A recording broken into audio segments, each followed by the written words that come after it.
never rests. Counting colors in the sky. What a thrilling time to be alive. Good morning. It's the Georgia Show in the AM. I'm Jake Rowe. He's Rusty Mansell. And we're getting a little bit later start, Rusty, because I had to take time out from building my arc to jump on here and talk some Georgia football with you. You staying dry? I knew it was bad this morning when I woke up and I saw animals walking 2 by 2 down my street. It was not good. It was, and y'all usually get it 2 hours later than me, but I hope everybody's safe. I know there's some bad weather down in the Panhandle, where everybody vacations, and some areas south of Atlanta, and hope everybody stays safe today. Absolutely. And there was a national championship game last night. Michigan ran away with it in the end. Congrats to the Wolverines. How weird that feel not being there. It's so weird. It hit me like out.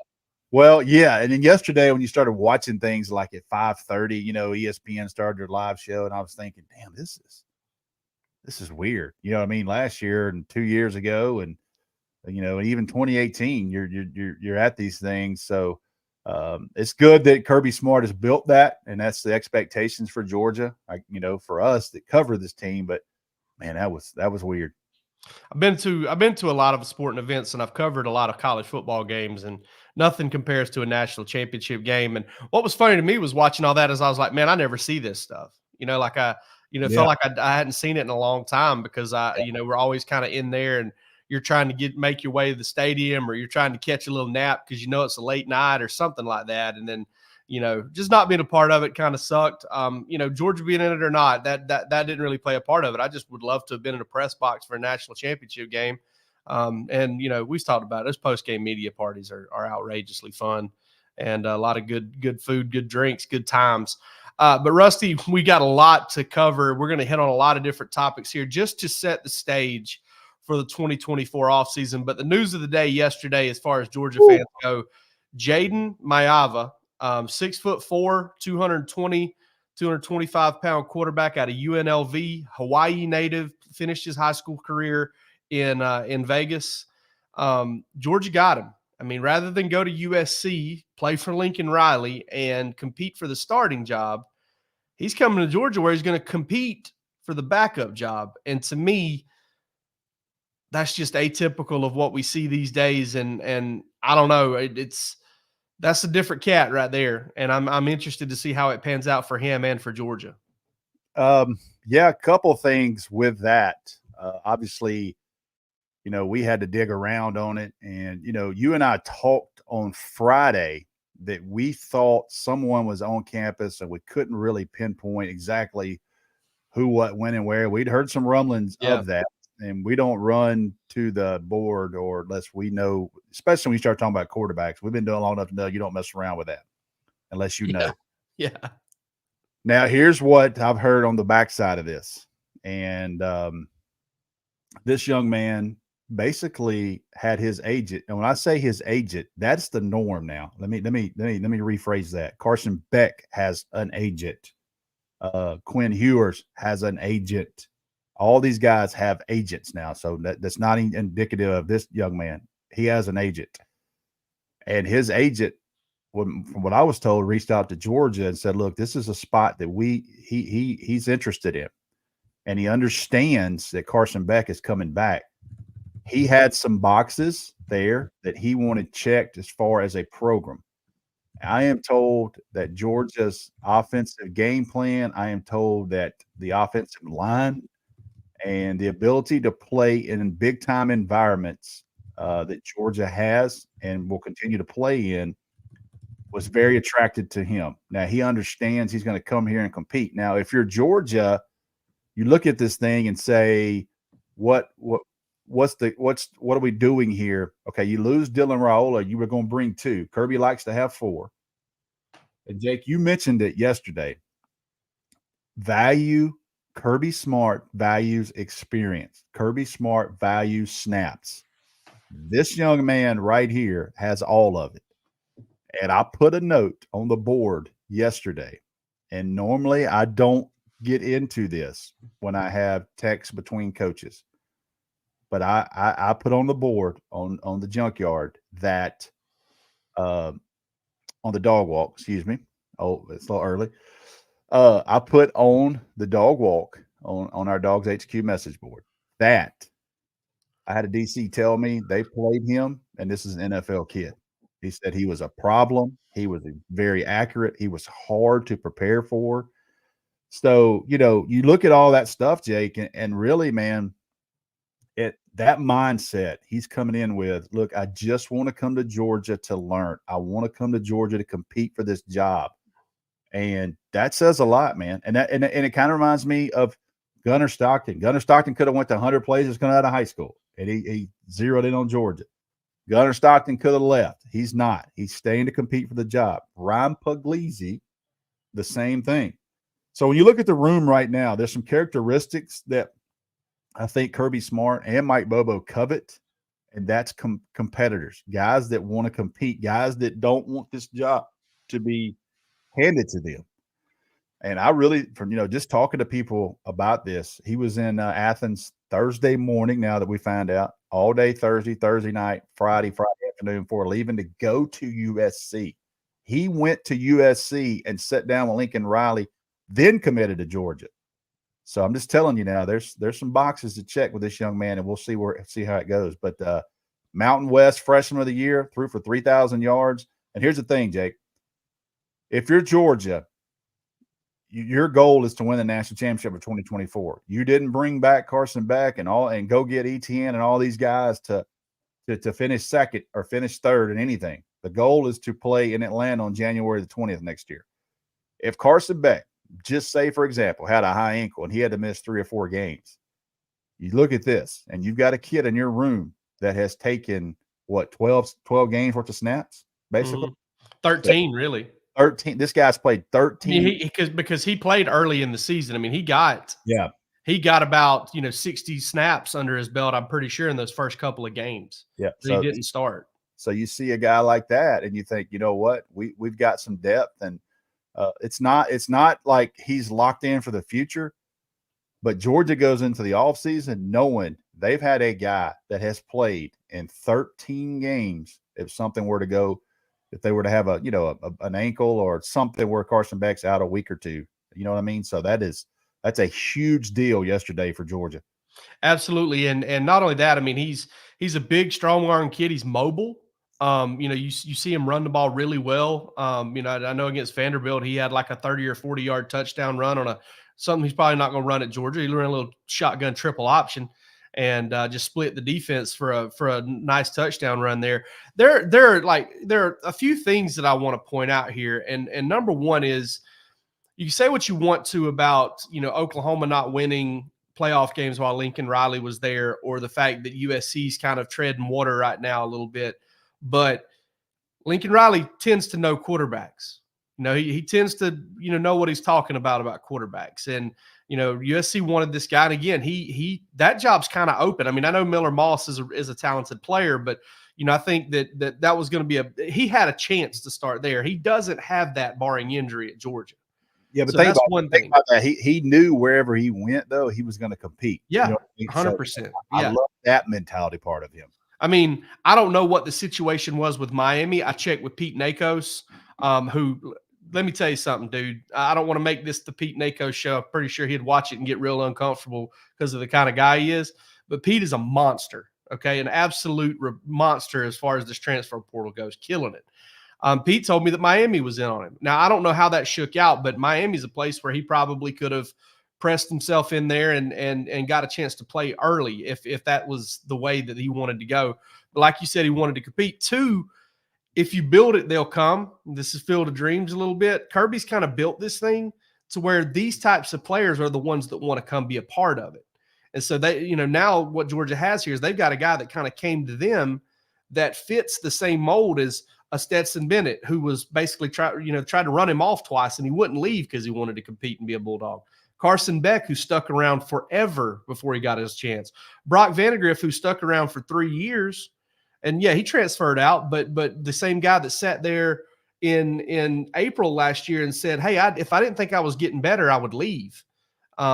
that'll always stand out to me. One of the most impressive comments I've ever heard a kid make. You bring up Gunnar Stockton, stuck around for 2 years, not leaving, despite knowing that a starting quarterback's coming back. I mean, Ryan Puglisi stepping into a position when Dylan Raiola was committed and Georgia had all this stuff coming back and never wavered. I mean, this is something that I'm telling you, you can build a pipeline where you're just bringing in these freak talents at quarterback every year. And listen, that's great. Do that.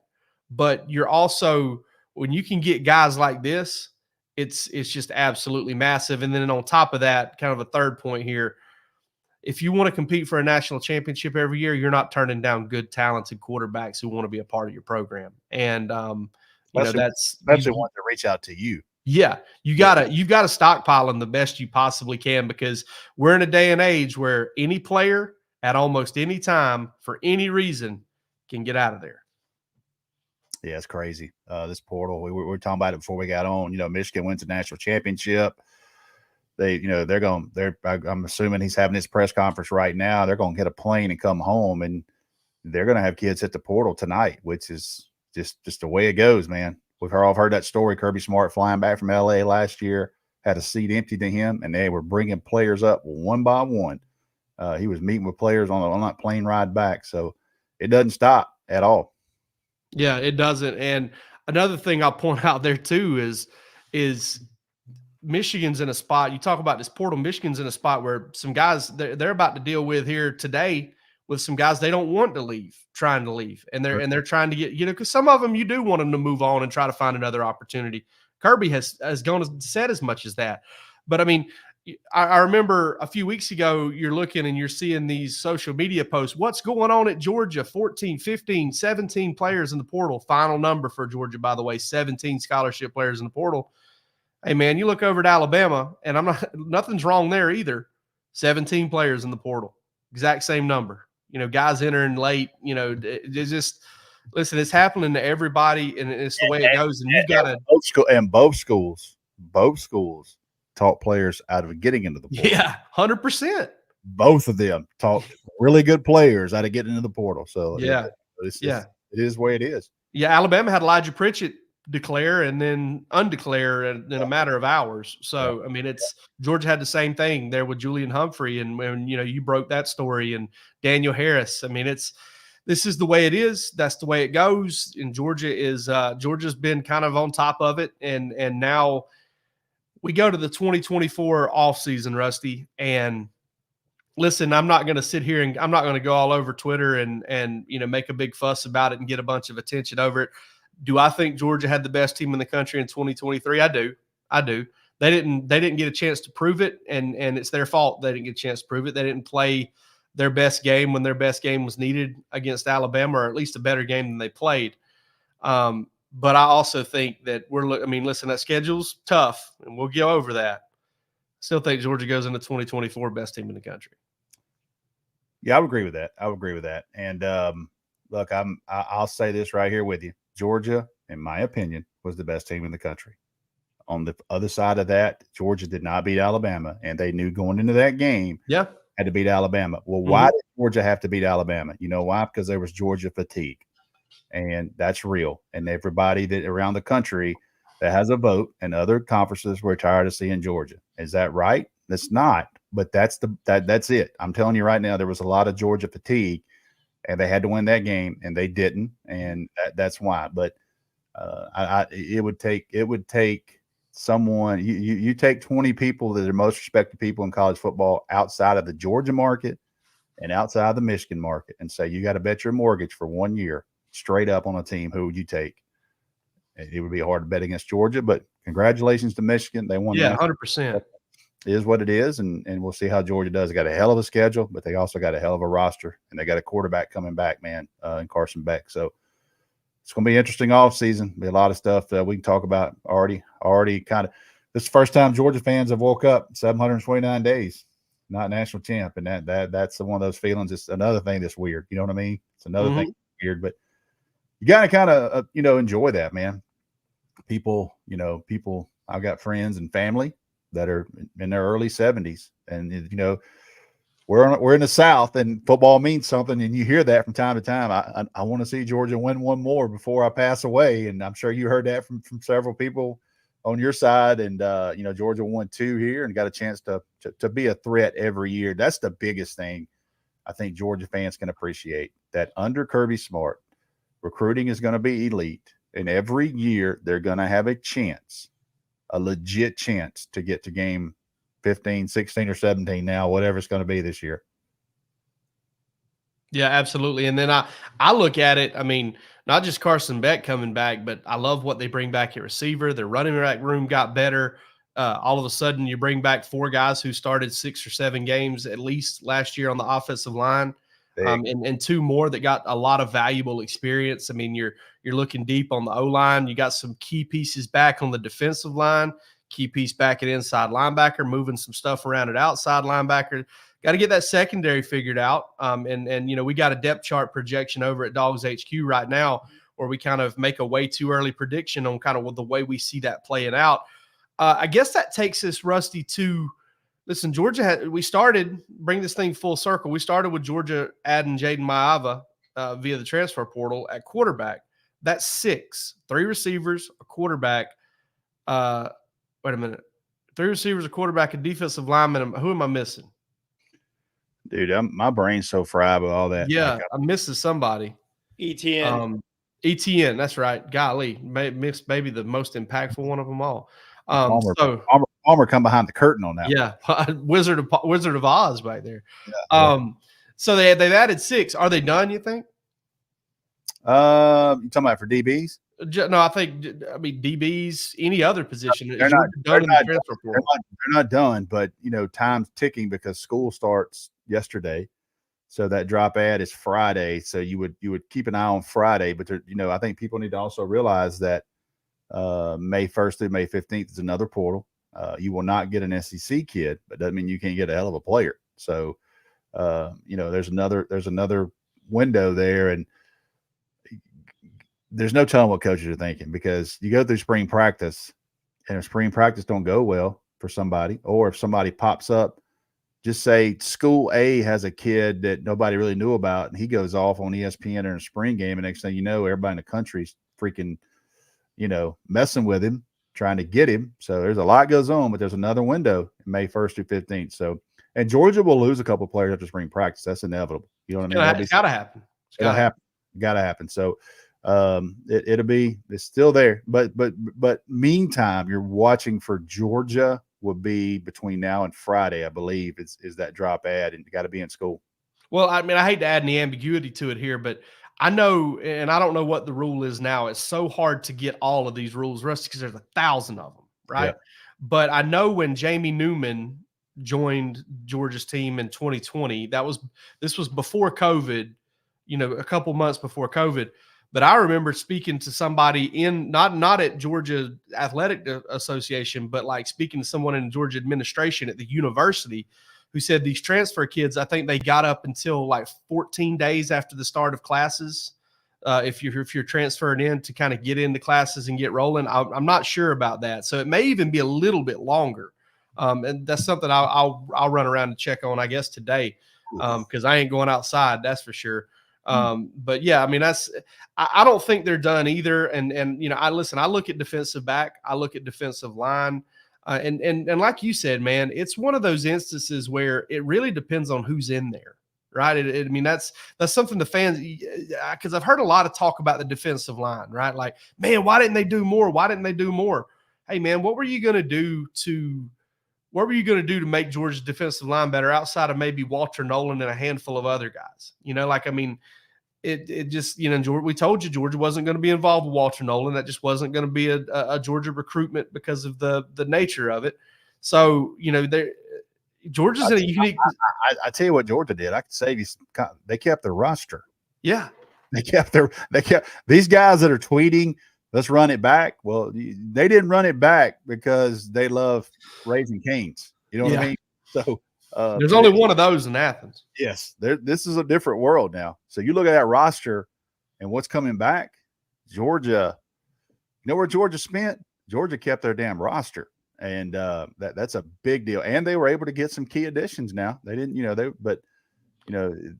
look at Ole Miss and they went complete like free agency, adding 6, 7, 8 people on defense and all that. Well, Georgia, they kept their roster, they kept their guys, and they tried to add to that. But yeah, it was a different philosophy at Georgia, and it was a very, I would say, conscious effort by Kirby Smart and his staff to keep key guys in Athens, and they did.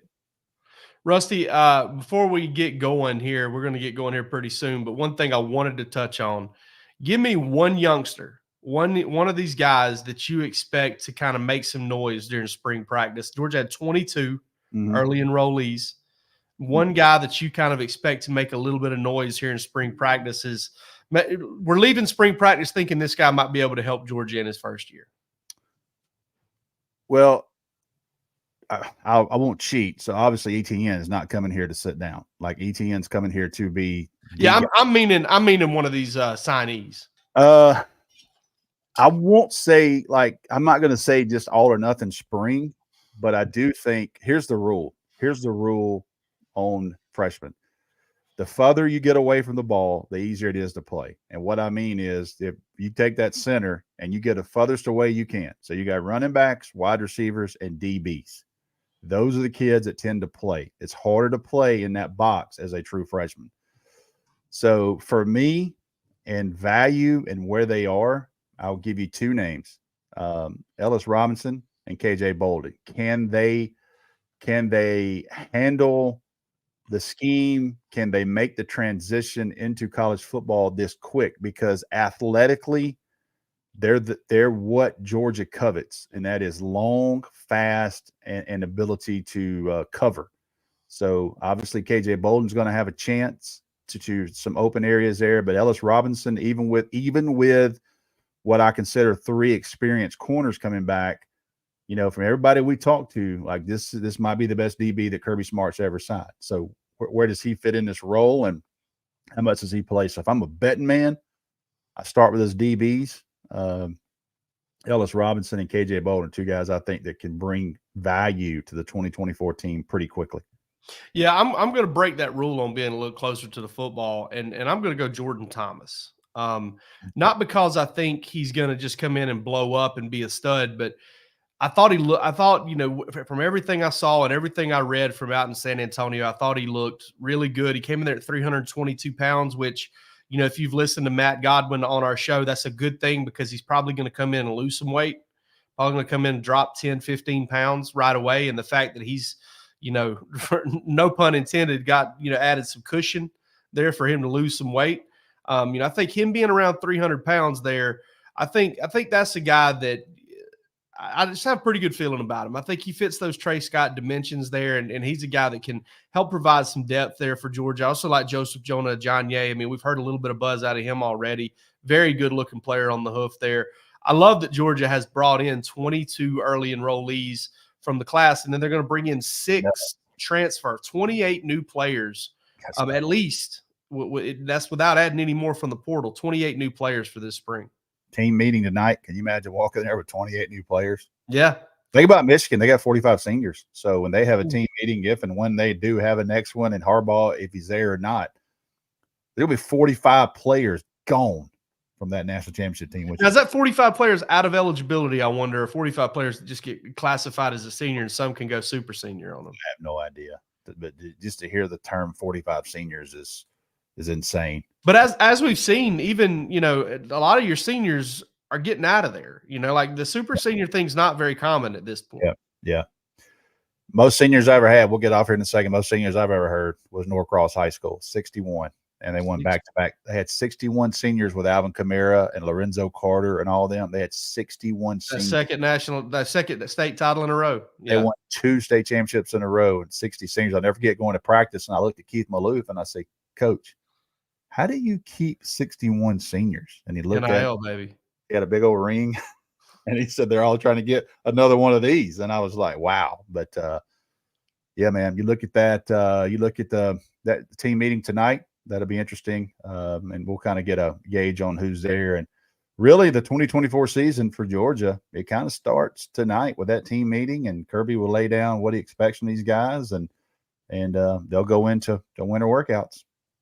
There's gonna be some huffing and puffing in Sanford Stadium here in the coming weeks with the. Hey, some of them dudes that probably gave Kirby some extra gray hairs over the last month, and probably twisted that knob a little tighter a couple times on NIL. Boy, he's going that morning run in Sanford Stadium at 6 a.m. on Fridays. Man makes them run at 6 a.m. on Friday. Yeah.